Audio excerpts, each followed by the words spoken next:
Dopo l'Emilia-Romagna anche il Veneto riapre gli stadi al pubblico. L'ordinanza della regione, valida fino al 3 ottobre, prevede negli stadi e in generale negli impianti all'aperto fino a un massimo di 1000 spettatori, che scendono invece a 700 nei palazzetti, vale a dire al chiuso.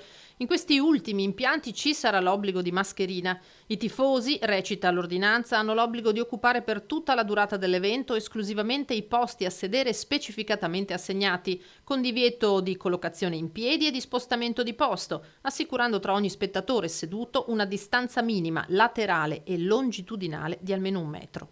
Senza tifosi abbiamo visto non c'è gusto, non c'è possibilità di divertirsi, non c'è spazio per il rapporto che è indispensabile anche al calciatore in campo con i tifosi, e quindi devo dire che accolgo con favore, naturalmente tenendo alta l'attenzione e soprattutto con le linee guida che arriveranno anche da Roma, quindi io spero che sia tutto in sicurezza.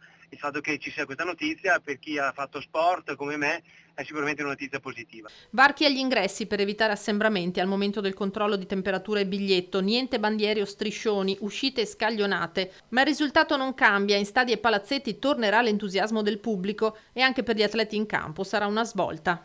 Beh, cambia tutto perché il rapporto col pubblico c'è in qualsiasi momento, non solamente quando c'è il gol, e lì è la massima espressione della gioia condivisa, dell'avere proprio uno scambio di emozioni fortissime, ma durante tutta la partita si vive, si gioca per battere l'avversario, ma anche con il supporto e con lo scambio di emozioni con i tifosi.